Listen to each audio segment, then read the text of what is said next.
ನಮಸ್ಕಾರ, ಕನ್ನಡ ಒನ್ಗೆ ಸ್ವಾಗತ. ನಾನು ಭಾಗ್ಯನಾರಾಯಣ ಬೊಗವರ್ಪು. ನೀವು ಈ ಎರಡು ಗಾದೆ ಮಾತುಗಳನ್ನು ಕೇಳಿರ್ತೀರ. ಕೊಟ್ಟ ಕುದುರೆಯನ್ನು ಏರಲಾರದವನು ವೀರನೂ ಅಲ್ಲ ಶೂರನೂ ಅಲ್ಲ ಅನ್ನೋದೊಂದು. ಆದರೆ ಇನ್ನೊಂದು, ಕೈಲಾಗದವನು ಮೈಯೆಲ್ಲ ಪರ್ಚ್ಕೊಳ್ತಾನೆ ಅಂತ.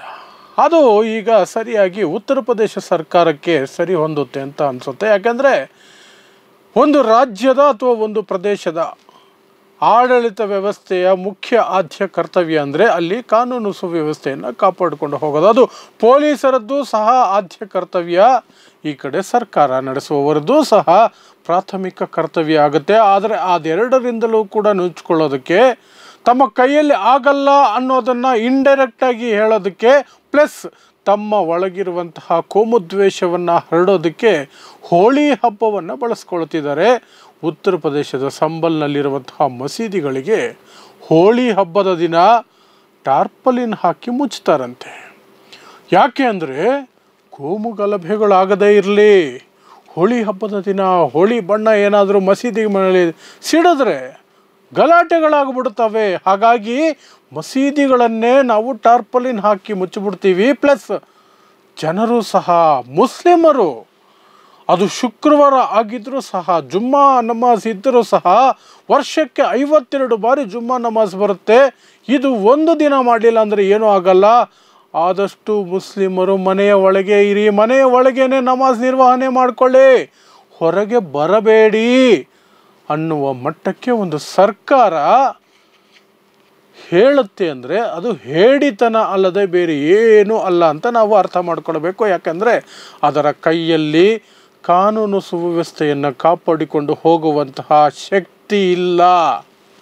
ಆ ಕಾರಣಕ್ಕಾಗಿ ಈ ರೀತಿ ಅಡ್ಡದಾರಿಯಲ್ಲಿ ಬಂದು ಜನರನ್ನು ದಾರಿ ತಪ್ಪಿಸುವ ಕೆಲಸ ಮಾಡ್ತಿದ್ದಾರೆ. ಜೊತೆಗೆ ಅದರ ಜೊತೆಗೇನೆ ಅವರಲ್ಲಿರುವಂತಹ ವಿಷ ಬಿತ್ತುವ ಭಾವನೆ ಇದೆಯಲ್ಲ, ಕೋಮದ್ವೇಷ ಇದೆಯಲ್ಲ, ಅದನ್ನು ಪಸರಿಸೋದಕ್ಕೆ ಅಥವಾ ಅದನ್ನು ಜನರ ಮುಂದೆ ತರೋದಕ್ಕೆ ಒಳ್ಳೆ ಸಮಯ, ಒಳ್ಳೆ ಸನ್ನಿವೇಶ ಅನ್ನುವಂಥದ್ದು ಇವ್ರ ಲೆಕ್ಕಾಚಾರ. ಹಾಗಾದರೆ ಏನು ಇವ್ರದ್ದು ಲೆಕ್ಕಾಚಾರ, ಏನೆಲ್ಲ ನಡೀತಾ ಇದೆ ಹೋಳಿ ಹಬ್ಬದ ವಿಚಾರವಾಗಿ ಅಂದರೆ, ಮೊದಲಿಗೆ ಇದೆಲ್ಲ ಆರಂಭಿಸಿದ್ದು ಸಂಭಲ್ನಲ್ಲಿರುವಂತಹ, ಉತ್ತರ ಪ್ರದೇಶದ ಸಂಭಲ್ ನಿಮಗೆ ಗೊತ್ತಿರಬೇಕು. ಒಂದು 15-20 ದಿನಗಳ ಹಿಂದೆ, ಒಂದು ತಿಂಗಳ ಹಿಂದೆ ಅನಿಸುತ್ತೆ, ಅಲ್ಲಿ ಗಲಭೆ ಆಗಿತ್ತು. ಯಾಕೆ? ಸಂಭಲ್ನಲ್ಲಿ ಒಂದು ಜಾಮಾ ಮಸೀದ್ ಇದೆ. ಅಲ್ಲಿಗೆ ಹೋದಂತಹ ಒಂದಷ್ಟು ಹಿಂದುತ್ವ ಪಡೆಗಳು ಸುಮಾರು ವರ್ಷಗಳಿಂದಲೂ ಸಹ ಆಗಾಗ ತಕರಾರು ತೆಗಿತಾನೆ ಇದ್ದಾವೆ. ಏನಂದರೆ ಇದು ಒಂದು ದೇವಸ್ಥಾನವಾಗಿತ್ತು, ಅದನ್ನು ಕೆಡವಿ ಅದರ ಮೇಲೆ ಮಸೀದಿಯನ್ನು ಕಟ್ಟಲಾಗಿದೆ ಅಂತ.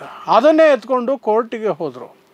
ಸ್ಥಳೀಯ ನ್ಯಾಯಾಲಯ 1991ರ ಪೂಜಾ ಸ್ಥಳಗಳ ಕಾಯ್ದೆ ಅಸ್ತಿತ್ವದಲ್ಲಿ ಇದ್ದರೂ ಸಹ ಅದನ್ನು ಪರಿಗಣನೆಗೆ ತೆಗೆದುಕೊಳ್ಳದೆ ಬೆಳಗ್ಗೆ ಅರ್ಜಿ ಹೋಗುತ್ತೆ, ಮಧ್ಯಾಹ್ನಕ್ಕೆ ತೀರ್ಪು ಬಂದುಬಿಡುತ್ತೆ ಅಥವಾ ಆದೇಶ ಬರುತ್ತೆ, ಆ ಮಸೀದಿಯ ಒಳಗೆ ಸರ್ವೆ ಮಾಡಿ.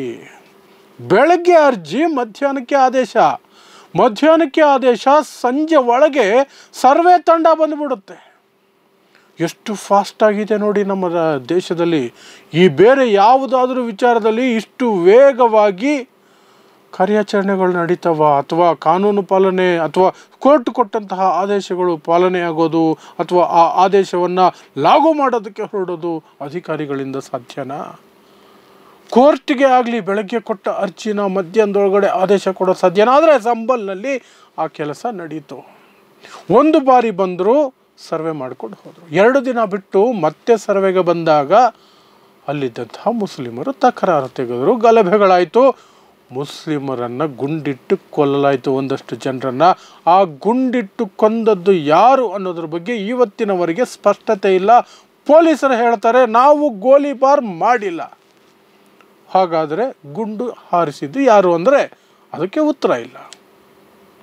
ತನಿಖೆ ಮಾಡ್ತಾ ಇದ್ದೀವಿ, ನೋಡುವ ಅಂತ ಹೇಳ್ತಿದ್ದಾರೆ.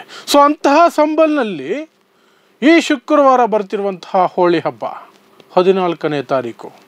ಈ ಬಾರಿ ಹೋಳಿ ಹಬ್ಬ ಶುಕ್ರವಾರ ಬರ್ತಾ ಇದೆ. ಅವತ್ತು ಜುಮ್ಮಾ ನಮಾಜ್ ಇರುತ್ತೆ. ಅದು ರಂಜಾನ್ ತಿಂಗಳು, ರಂಜಾನ್ ಉಪವಾಸದ ತಿಂಗಳಲ್ಲಿ ಮುಸ್ಲಿಮರಿಗೆ ಅವತ್ತು ಮಸೀದಿಗೆ ಹೋಗೋದು ಪವಿತ್ರ ಕಾರ್ಯ ಅಂತ ಪರಿಗಣಿಸಲ್ಪಡುತ್ತೆ. ಆದರೆ ಉತ್ತರ ಪ್ರದೇಶ ಸರ್ಕಾರ ಅದಕ್ಕೆ ಪವಿತ್ರವಾದಂತಹ ಒಂದು ಕ್ರಿಯೆ ಅಂತ ಒಪ್ಕೊಳ್ಳೋದಕ್ಕೆ ಸಿದ್ಧ ಇಲ್ಲ. ಈ 52 ಬಾರಿ ಬರುತ್ತೆ ವರ್ಷಕ್ಕೆ, ಇದೊಂದು ಜುಮ್ಮಾ ನಮಾಜನ್ನು ನೀವು ಮನೆಯಲ್ಲಿ ಮಾಡಿಕೊಂಡ್ರೆ ಏನಾಗ್ಬಿಡುತ್ತೆ ಅಂತ DYSP ಅನುಜ್ ಚೌಧರಿ ಅನ್ನುವ ವ್ಯಕ್ತಿ ಅಲ್ಲಿನ ಮುಖ್ಯಮಂತ್ರಿ ಯೋಗಿ ಆದಿತ್ಯನಾಥ್ಗೆ ತುಂಬ ಆತ್ಮೀಯ ಪ್ರೀತಿ ಪಾತ್ರ ಪೊಲೀಸ್ ಆಫೀಸರ್ ಸ್ಟಾರ್ಟ್ ಮಾಡ್ತಾರೆ. ಆನಂತರ MLAಗಳು, ಮಿನಿಸ್ಟರ್ಗಳು, ಸ್ವತಃ ಮುಖ್ಯಮಂತ್ರಿನೇ ಆ ಬಗ್ಗೆ ಪ್ರಶ್ನೆ ಕೇಳಿದಾಗ ಅದರಲ್ಲಿ ತಪ್ಪೇನಿದೆ, ವರ್ಷಕ್ಕೆ 52 ಬಾರಿ ಬರುತ್ತಲ್ಲ ಜುಮ್ಮಾ, ಏನು ಸಮಸ್ಯೆ ಅನ್ನುವ ಮಟ್ಟಕ್ಕೆ ಅವರು ಮಾತಾಡ್ತಾರೆ.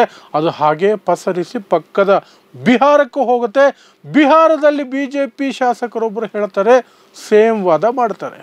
52 ಬಾರಿ ಜುಮ್ಮಾ ನಮಾಜ್ ಬರುತ್ತೆ, ಹೋಳಿ ಒಂದೇ ಸಲ ಬರ್ತಿರೋದು, ಮುಸ್ಲಿಮರು ಮನೆಯಲ್ಲೇ ಇರಲಿ, ಏನಾಗ್ಬಿಡುತ್ತೆ ಅಂತ ಅವ್ರದ್ದು ವಾದ. ಸೊ ಎಲ್ಲದರ ನಡುವೆ ಇದೆಲ್ಲವೂ ಸಹ 3-4 ದಿನಗಳಿಂದ ನಡ್ಕೊಂಡು ಬರ್ತಿದೆ. ಇವತ್ತು ಉತ್ತರ ಪ್ರದೇಶ ಸರ್ಕಾರ ಡಿಸೈಡ್ ಮಾಡುತ್ತೆ, ನಾವು 10 ಮಸೀದಿಗಳನ್ನು ಸಂಬಲ್ನಲ್ಲಿ ಟಾರ್ಪಲಿನ್ ಹಾಕಿ ಮುಚ್ಚಿಬಿಡೋಣ ಮಸೀದಿಗಳನ್ನು. ಅದೇ ಮಾತನ್ನು ಸ್ವಲ್ಪ ಬದಲಾಯಿಸಿ ನೋಡಿ, ಹೇಳಿ ಮೊಹರಂ ಮೆರವಣಿಗೆ ಬರ್ತಿದೆ ಅಥವಾ ಯಾವುದೋ ಉರುಸ್ ಇನ್ನೇನೋ ಕ್ರಿಯೆ ಇದೆ, ಕಾರ್ಯಕ್ರಮ ಇದೆ, ದೇವಸ್ಥಾನಗಳನ್ನು ಟಾರ್ಪಲಿಂದ ಮುಚ್ಚಿಬಿಡೋಣ ಅಂತ ಹೇಳಿಬಿಡಿ. ಏನಾಗಿರೋದು ಊಹಿಸೋದಕ್ಕೆ ಸಾಧ್ಯ ಇಲ್ಲ, ಅಷ್ಟೆಲ್ಲ ಆಗಿರೋದು. ಆದರೆ ಈಗ ಮಸೀದಿಗಳನ್ನು ಟಾರ್ಪಲಿನ್ ಹಾಕಿ ಮುಚ್ಚಿಬಿಡೋಣ ಅಂತ ತುಂಬ ಸುಲಭವಾಗಿ, ಈಸಿಯಾಗಿ, ಅದು ಮಾತೇ ಅಲ್ಲ, ಅದು ಕೆಲಸನೇ ಅಲ್ಲ, ದಟ್ ಈಸ್ ನಥಿಂಗ್ ಅನ್ನೋ ಮಟ್ಟಕ್ಕೆ ಅದನ್ನು ಹೇಳಿ ಉತ್ತರ ಪ್ರದೇಶ ಸರ್ಕಾರ ಮಾಡೋಕ್ಕೆ ಹೊರಟಿದೆ. ಸೊ ಇದು ಏನನ್ನು ಸೂಚಿಸುತ್ತೆ? ಹೋಳಿ ಹಬ್ಬದ ಬಣ್ಣವನ್ನು ಕೋಮು ಬಣ್ಣಕ್ಕೆ ತಿರುಗಿಸೋದಕ್ಕೆ ಅವರು ಪ್ರಯತ್ನ ಮಾಡ್ತಿದ್ದಾರೆ ಅನ್ನೋದು ಸ್ಪಷ್ಟವಾಗಿ ತೋರಿಸುತ್ತೆ. ಯಾಕೆ ಅಂದರೆ ಶತಮಾನಗಳಿಂದ ಹೋಳಿ ಹಬ್ಬನೂ ಬರ್ತಿದೆ, ಜುಮ್ಮಾ ನಮಾಜುಗಳು ನಡೀತಾ ಇದ್ದಾವೆ. ಇದೇನು ಮೊದಲನೇ ಸಲ ಆಗಿರಲ್ಲ ಶುಕ್ರವಾರ ಹೋಳಿ ಹಬ್ಬ ಬಂದಿರೋದು.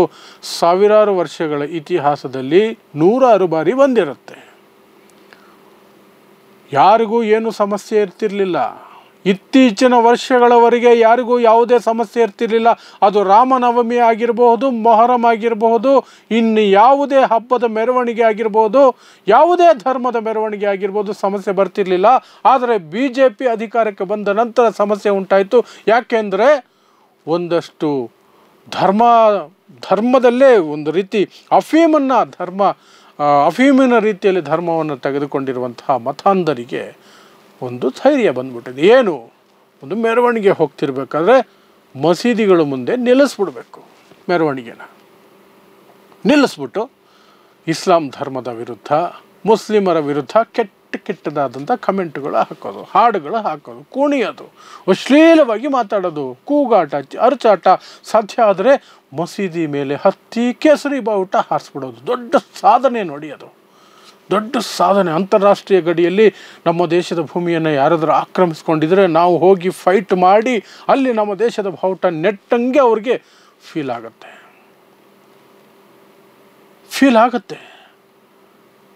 ಆದರೆ ಅದರಿಂದ ಈ ದೇಶದ ಭಾವೈಕ್ಯತೆ ಎಷ್ಟು ಪೆಟ್ಟು ಬೀಳ್ತಾ ಇದೆ, ಸೋದರತ್ವ ಎಷ್ಟು ಪೆಟ್ಟು ಬೀಳ್ತಾ ಇದೆ ಅನ್ನೋದ್ರ ಬಗ್ಗೆ ಕಿಂಚಿತ್ತು ಲೆಕ್ಕಾಚಾರ ಇಲ್ಲ. ಯಾಕೆಂದರೆ ಆ ಧರ್ಮದ ಅಫೀಮ್ನಲ್ಲಿ ಮುಳುಗೋಗಿರ್ತಾರೆ.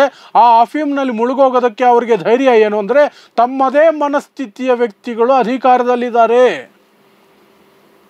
ಅಂತಹ ಮನಸ್ಥಿತಿಯ ಪಕ್ಷ ಅಧಿಕಾರದಲ್ಲಿದೆ, ಹಾಗಾಗಿ ನಾವು ಇದೆಲ್ಲ ಮಾಡಬಹುದು,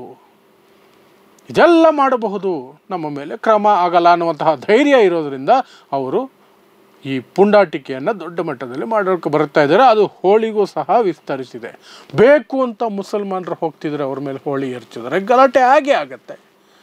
ಇಷ್ಟು ವರ್ಷ ಯಾಕೆ ಆಗ್ತಿರ್ಲಿಲ್ಲ ಅಂದರೆ ಅವರ ಪಾಡಿಗೆ ಅವರು ಹೋಗ್ತಿದ್ರು, ಇವ್ರ ಪಾಡಿಗೆ ಇವರು ಹೋಳಿ ಯಾರು ಆಚರಿಸ್ಕೋಬೇಕೋ, ಯಾರಿಗದ್ರಲ್ಲಿ ಆಸಕ್ತಿ ಇದೆಯೋ ಅವರು ಮಾತ್ರ ಒಂದು ಗುಂಪು ಸೇರಿಕೊಂಡು ಅವರು ಆಚರಿಸ್ಕೊಳ್ತಿದ್ರು, ತಮಗೆ ಆಚರಿಸ್ಕೊಳ್ತಿದ್ರು.